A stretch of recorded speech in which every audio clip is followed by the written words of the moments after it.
আলাইকুম সুপ্রিয় শিক্ষার্থীবৃন্দ, ইকবাল সিদ্দিকী কলেজের পক্ষ থেকে তোমাদের জানাই স্বাগত।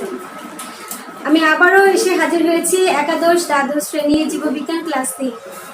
আজ আমি একাদশ দ্বাদশ শ্রেণীর জীববিজ্ঞান প্রথম পত্রের নবম অধ্যায় উদ্ভিদ শারীরতত্ত্বের কিছু অংশ নিয়ে আলোচনা করব। তোমরা জানো, এর আগেও আমি বেশ কয়েকটি ক্লাস করে এনেছি এই অধ্যায়টির উপরে। এই অধ্যায়টি বেশ বড়। তো গত ক্লাসে যে অংশটি মূলত আমি আলোচনা করেছিলাম সেটি ছিল গ্লাইকোলাইসিসের উপরে। তো আমি বলেছিলাম যে শ্বসন দুই ধরনের, সবাত এবং অবাত শ্বসন। তো সবাত শ্বসনে তিনটি ধাপ সম্পন্ন হয়: গ্লাইকোলাইসিস, ক্রেবস চক্র, ইটিএস বা ইলেকট্রন ট্রান্সপোর্ট সিস্টেম। তো ধাপ অনুযায়ী আমরা একটার পর একটা বর্ণনা দিয়ে যাচ্ছি।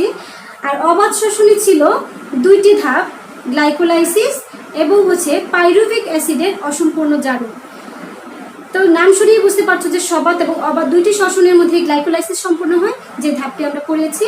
এবং গ্লাইকোলাইসিসের সর্বশেষে পাইরুভিক অ্যাসিড, 3 কার্বন বিশিষ্ট পাইরুভিক অ্যাসিড উৎপন্ন হয়েছিল। এখন পাইরুভিক অ্যাসিড থেকে পরবর্তী ধাপে কিভাবে কি উৎপন্ন হয় সেটি মূলত আজকে দেখব। তো আজকে আমার টপিক হচ্ছে সবাত শ্বসনের ক্রেবস চক্র সম্পর্কে আমরা জানব মূলত।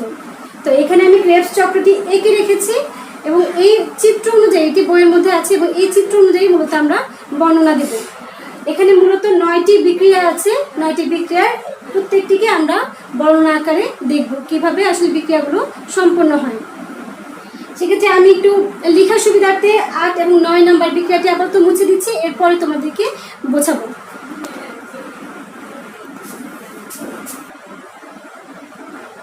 শ্বসনের মধ্যে আমরা বলেছিলাম যে শ্বসন C6H12O6 অর্থাৎ গ্লুকোজকে অক্সিজেনের উপস্থিতিতে, সবাত শ্বসনে অক্সিজেনের উপস্থিতিতে সম্পূর্ণরূপে জারিত করে কার্বন ডাইঅক্সাইড উৎপন্ন করে। তো এই যে কার্বন ডাইঅক্সাইডটি উৎপন্ন করে, গ্লুকোজটি ভেঙে প্রথমে গ্লাইকোলাইসিসের ক্ষেত্রে কি হয়, এই কার্বন ডাইঅক্সাইড উৎপন্নের আগে প্রথমে এটি যে 6 কার্বন বিশিষ্ট গ্লুকোজ ভেঙে 2 কার্বন বিশিষ্ট পাইরুভিক অ্যাসিড উৎপন্ন করে। পাইরুভিক অ্যাসিড উৎপন্ন করে। এই পাইরুভিক অ্যাসিড পরবর্তীতে কিভাবে কার্বন ডাইঅক্সাইডে রূপান্তরিত হচ্ছে সেই ধাপটি মূলত হচ্ছে ক্রেবস চক্র।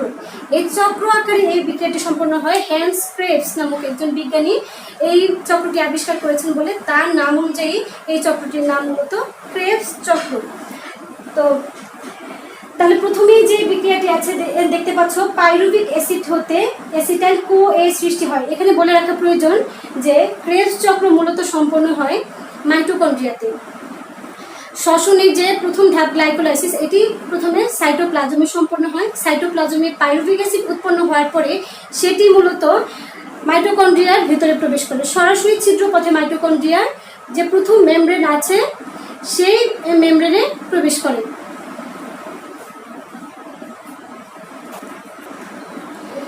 তো এই যে ক্রেবস চক্রের বিক্রিয়াটি, এই বিক্রিয়াটি শুরুর আগে তো মাইটোকন্ড্রিয়াতে যে প্রবেশ করেছিল, বলেছিলাম যে গ্লাইকোলাইসিসের সাইটোপ্লাজমের মধ্যে গ্লাইকোলাইসিস সম্পন্ন হয়। এরপরে এই পাইরুভিক অ্যাসিডটি প্রথমে মাইটোকন্ড্রিয়ার ভিতরে প্রবেশ করে। মাইটোকন্ড্রিয়ার প্রথম যে মেমব্রেনটি আছে তার ভিতরে সরাসরি প্রবেশ করে। এরপরে বাহকের মাধ্যমে দ্বিতীয় যে ক্রিস্টি বা দ্বিতীয় যে ইনার মেমব্রেনের ভিতরে প্রবেশ করে। এখন এই পাইরুভিক অ্যাসিডটি মাইটোকন্ড্রিয়ার ভিতরে প্রবেশ করার পরে মূলত 2টি বিক্রিয়া সম্পন্ন হয়। অ্যাসিটাইল CoA সৃষ্টির 2টি বিক্রিয়া সম্পন্ন হয়। এই অ্যাসিটাইল CoA থেকে পরে মূলত ক্রেবস চক্রের সম্পন্ন হওয়া শুরু হয়। তাহলে প্রথমে আমরা জানবো যে ক্রেবস চক্রের বাইরে যে 2টি বিক্রিয়া সম্পন্ন হয় সেই 2টি বিক্রিয়া আসলে মূলত কীরকম। তো এই যে পাইরুভিক অ্যাসিড, এই পাইরুভিক অ্যাসিডটি মূলত কি করে দেখতে পাচ্ছ, পাইরুভিক অ্যাসিড পাইরুভেট ডিহাইড্রোজিনেজ এনজাইমের সহায়তায় 3 কার্বন বিশিষ্ট পাইরুভিক অ্যাসিড হতে একটি কার্বন ডাইঅক্সাইড বাইরে নির্গত হয়ে যায়। বাইরে নির্গত হয়ে যাওয়ার ফলে এবং এখান থেকে হাইড্রোজেন বের হয়ে যায়, যে হাইড্রোজেনটি NAD কে NADH2 তে রূপান্তরিত করে। তাহলে 2টি ঘটনা ঘটে। পাইরুভিক অ্যাসিড যেটি ছিল,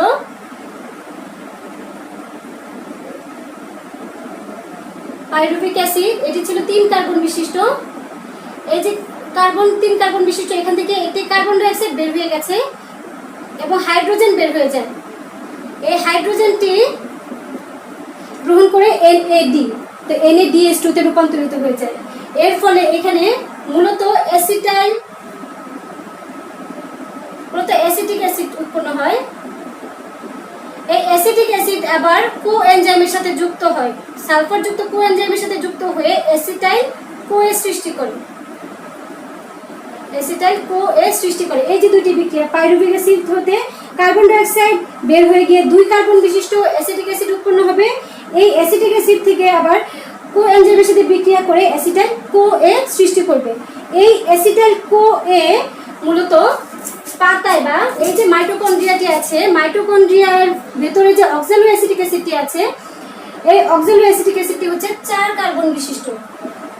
তাহলে 4 কার্বন বিশিষ্ট অক্সালো অ্যাসিটিক অ্যাসিডের সাথে যদি অ্যাসিটাইল কোএ 2 কার্বন বিশিষ্ট অ্যাসিটাইল কোএ বিক্রিয়া করে, ফলে 6 কার্বন বিশিষ্ট সাইট্রিক অ্যাসিড উৎপন্ন হয়। যেহেতু আমি বলেছি যে অক্সালো অ্যাসিটিক অ্যাসিডটি সবসময় পূর্বেই বিদ্যমান থাকে মাইটোকন্ড্রিয়াতে, এর জন্য এই অ্যাসিডটিকে আবাসিক অণু বলা হয়। তাহলে কি বলেছি যে অ্যাসিটাইল কোএ এটি উৎপন্ন হওয়ার পর থেকে মূলত ক্রেবস চক্রের শুরু। কিভাবে? সাইট্রেট সিনথেজ এনজাইমের সহায়তায় অক্সালো অ্যাসিটিক অ্যাসিডের সাথে অ্যাসিটাইল কোএ বিক্রিয়া করে সাইট্রিক অ্যাসিড উৎপন্ন করে। এই সময় কোএনজাইমটি বাইরে বের হয়ে যায়। এটি ছিল মূলত 2 নম্বর বিক্রিয়া। এরপর তৃতীয় যে বিক্রিয়া, এটি হচ্ছে অ্যাকোনিটেজ এনজাইমের সহায়তায়। অ্যাকোনিটেজ এনজাইমের সহায়তায় সাইট্রিক অ্যাসিডটি আইসোমারিক পরিবর্তনের মাধ্যমে আইসোসাইট্রিক অ্যাসিডে রূপান্তরিত হয়। আইসোমারিক বিক্রিয়া কোনটি? যাদের আণবিক সংকেত একই রকম থাকে, শুধু গাঠনিক সংকেত ভিন্ন, যার ফলে কি সাইট্রিক অ্যাসিড আইসোসাইট্রিক এবং আইসোসাইট্রিক অ্যাসিড সাইট্রিক অ্যাসিডে পরস্পর রূপান্তরিত হতে পারে। এটা তোমরা গ্লুকোজ ফ্রুক্টোজের মধ্যেও দেখেছো। তো অ্যাকোনিটেজ এনজাইমের সহায়তায় সাইট্রিক অ্যাসিড আইসোসাইট্রিক অ্যাসিডে রূপান্তরিত হয়। চতুর্থ বিক্রিয়া, এক্ষেত্রে আইসোসাইট্রেট ডিহাইড্রোজেনেজ। এক্ষেত্রে তোমরা পুরো বিক্রিয়াটা ক্ষেত্রে 2টা জিনিস খেয়াল করবে। একটি হচ্ছে যতগুলো বিক্রিয়ার মধ্যে হাইড্রোজেন বাইরে বের হয়ে যাবে সেখানেই ডিহাইড্রোজেনেজ এনজাইম কাজ করেছে। এখানে যতগুলো বিক্রিয়া আছে, 9টা বিক্রিয়া আছে, 9টা বিক্রিয়ার মধ্যে যত জায়গায় দেখবে যে হাইড্রোজেন বের হয়েছে সেখানে ডিহাইড্রোজেনেজ এনজাইম কাজ করেছে। আর হিসাবের ক্ষেত্রে আমরা 2টা জিনিস খেয়াল রাখবো, কোন জায়গায় এই যে শক্তি উৎপন্ন হয়েছে এবং কতগুলো কার্বন বের হয়েছে, এই 2টা জিনিসও আমরা খেয়াল করব। তাহলে চতুর্থ বিক্রিয়ায় আইসোসাইট্রেট ডিহাইড্রোজেনেজ এনজাইমের সহায়তায় কোনো কার্বন ডাই অক্সাইড বাইরে বের হয়ে গিয়ে 5 কার্বন বিশিষ্ট, এটি ছিল 6 কার্বন বিশিষ্ট, তো একটি কার্বন ডাই অক্সাইড বের হয়ে যাওয়াতে 5 কার্বন বিশিষ্ট আলফা কিটো গ্লুটারিক অ্যাসিড উৎপন্ন হয়েছে। এই সময় হাইড্রোজেন বাইরে বের হয়ে এসে NADH2 তে পরিণত করে, NAD কে NADH2 তে রূপান্তরিত করে। যেহেতু এখানে হাইড্রোজেন বের হয়েছে, এটি একটি ডিহাইড্রোজেনেজ বিক্রিয়া এবং একটি কার্বন ডাই অক্সাইড বের হয়েছে। তাহলে এখানে আমরা হিসাবটা যদি লিখি, তাহলে কার্বন ডাই অক্সাইড এবং হচ্ছে শক্তি, 4 নম্বর বিক্রিয়ার মধ্যে থেকে কার্বন ডাই অক্সাইড উৎপন্ন হলো, 4 নম্বর বিক্রিয়ায় শক্তিও সৃষ্টি হলো। এটা আমরা একটা হিসাব রাখলাম। চতুর্থ বিক্রিয়ায় আইসোসাইট্রেট ডিহাইড্রোজেনেজ এনজাইমের সহায়তায় কোনো কার্বন ডাই অক্সাইড বাইরে বের হয়ে গিয়ে 5 কার্বন বিশিষ্ট আলফা কিটো গ্লুটারিক অ্যাসিড উৎপন্ন হয়। এই সময় এখনো NADH2 উৎপন্ন হয়। এরপরে 5 নম্বর বিক্রিয়া, এক্ষেত্রে দেখা যাচ্ছে যে আলফা কিটো গ্লুটারিয়েট ডিহাইড্রোজেনেজ এনজাইমের সহায়তায় এক্ষেত্রেও এখনো কার্বন ডাই অক্সাইড বাইরে বের হয়ে যায়, যার ফলে এখনো কার্বন ডাই অক্সাইড বের হয়ে যাতে এটি 4 কার্বন বিশিষ্ট সাকসিনাইল কোএ অর্থাৎ আলফা কিটো গ্লুটারেট ডিহাইড্রোজেনেজ এনজাইমের সহায়তায় আলফা কিটো গ্লুটারিক অ্যাসিড কো এনজাইমের সাথে যুক্ত হয়ে এবং কোনো কার্বন ডাই অক্সাইড বাইরে বের করে দিয়ে সাকসিনাইল কোএ সৃষ্টি করে। এখানেও দেখো NADH2 উৎপন্ন হয়েছে। এরপরে হচ্ছে 6 নম্বর বিক্রিয়া, সাকসিনাইল কোএ ডিহাইড্রোজেনেজ এনজাইমের সহায়তায় এক্ষেত্রে কো এনজাইমটি বাইরে বের হয়ে যায় এবং এটি যেহেতু 4 কার্বন বিশিষ্ট, এটিও 4 কার্বন বিশিষ্ট সাকসিনিক অ্যাসিডে রূপান্তরিত হয়েছে। এক্ষেত্রে পানির সাথে বিক্রিয়া করে মূলত এই বিক্রিয়াটি সম্পূর্ণ হয় ও এখনো ATP সৃষ্টি হয়েছে। তাহলে আমরা যদি এখানে লিখি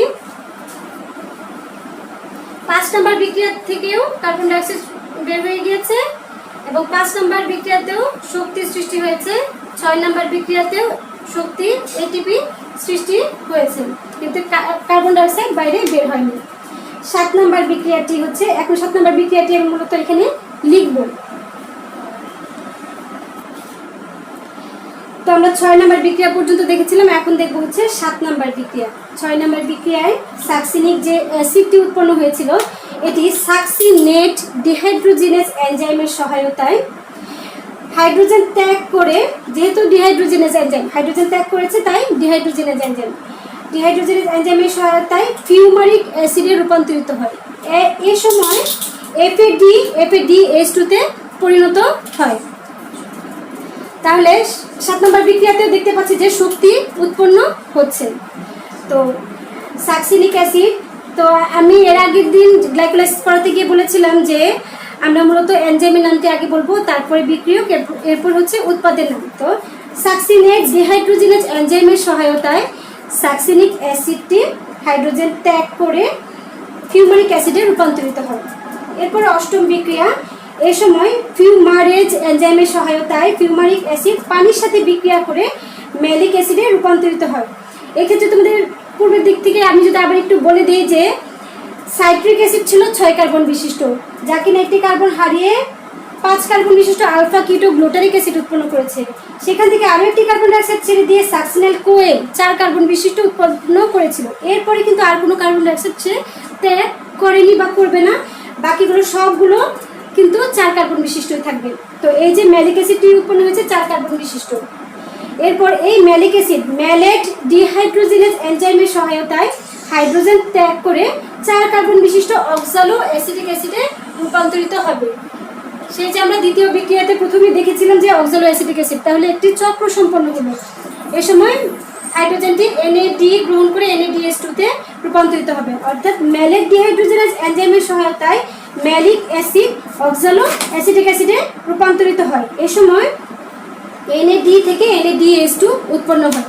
এই অক্সালো অ্যাসিটিক অ্যাসিডটি আবার অ্যাসিটাইল কোয়ে গ্রহণ করে এভাবে চক্র সম্পন্ন করতে থাকবে। এই হচ্ছে মূলত ক্রেবস চক্র। তো এই 9টি বিক্রিয়া দিয়ে মূলত ছিল ক্রেবস চক্র। তো এটি যদি আমি ওভারঅল আবার একটু বলি, তোমরা দেখো যে এখানে আমি লিখে রেখেছি যে এই যে 9টি বিক্রিয়ার মধ্যে 1, 4 এবং 5 এই 3টি বিক্রিয়াতে মূলত কার্বন ডাইঅক্সাইড উৎপন্ন হয়েছে। আর শক্তি 1, 4, 5, 6, 7, 9 এই বিক্রিয়াগুলোতে শক্তি উৎপন্ন হয়েছে। তোমরা জানো যে ক্রেবস চক্র মাইটোকন্ড্রিয়াতে সম্পন্ন হয় বলেই মাইটোকন্ড্রিয়াকে কিন্তু পাওয়ার হাউস বলা হয়।